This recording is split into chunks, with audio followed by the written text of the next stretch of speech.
Hello punks, welcome back to the TheCyberSalvager, or if you're new here and don't know what's been going on, then welcome.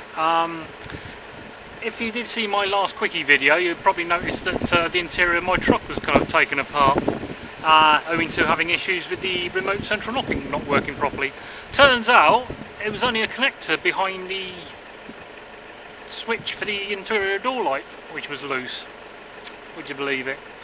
Anyway, I'm going to get back to my original plan for this video, but in the meantime I need to catch up with a lot of my workload, including some salvage collections, including from Dan up the road. So I'll get that sorted and then I'll be back in a while. Okay, that's that sorted. Now to get back to the point of my original video.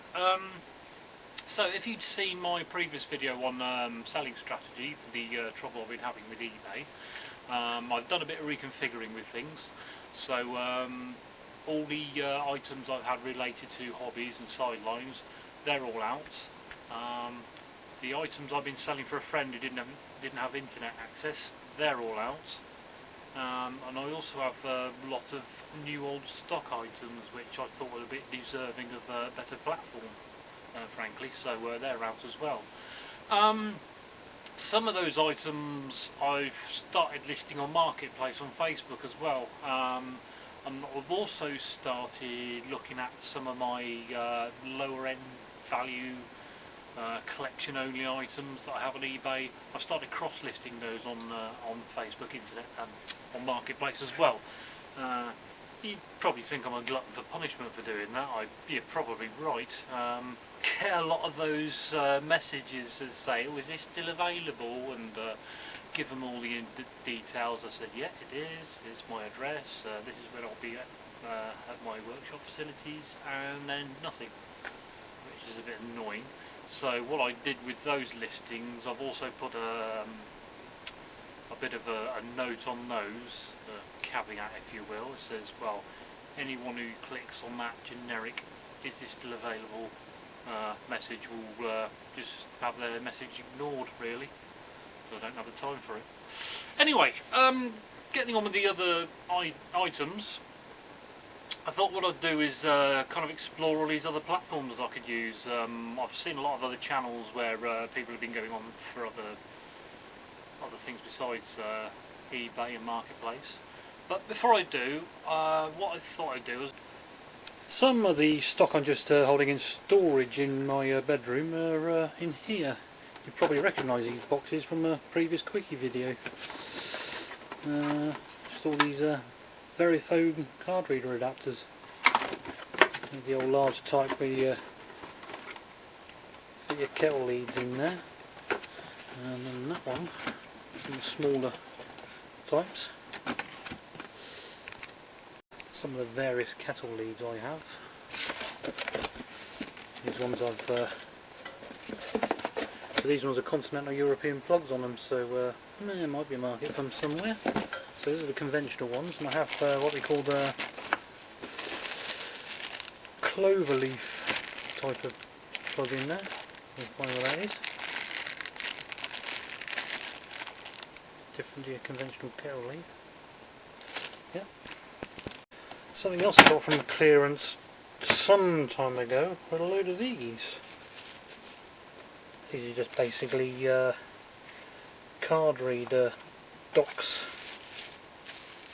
So any business has card reading equipment, specifically Verifone ones, find these useful. Also have a load of these LG travel adapters. Ooh, try and get one over that actually.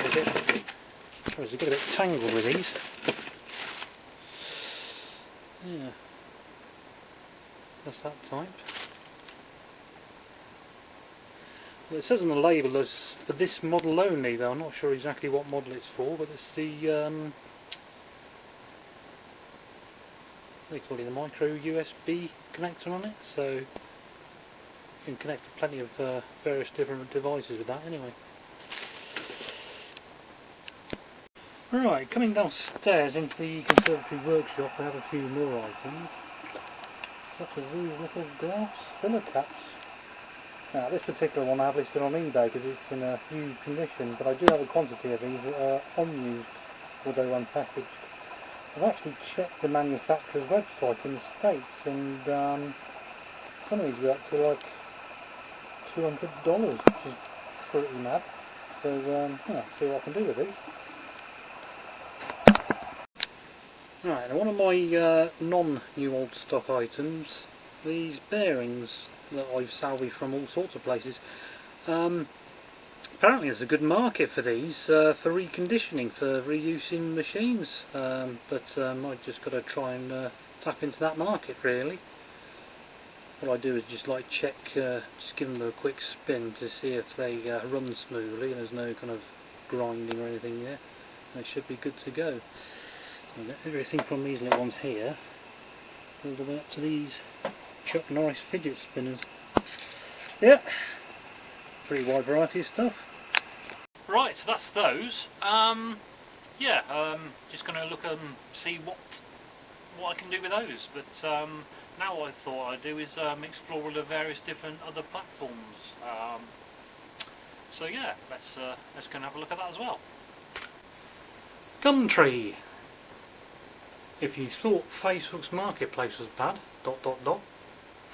Now, to be honest, I have an account on here, but I haven't used it in years. And funny story is about this. When I was in my last full-time job before I set up Future Urban, a colleague mentioned to me his trouble he had trying to sell his car on this. He had messages from people. Like one guy wanting to offer to do domestic work for him, and somebody else asking how much it'd be to ship it to South Africa. Yeah, quite a lot of random stuff on there, so messages wise. So yeah, I think I might still give this one a miss. Vinted. I thought this was just an app-based clothing selling site, but well, seems to be from here. Although I've looked on a lot of other channels and a lot of others have said they sell other things on here. I'm not too sure about that, but yeah.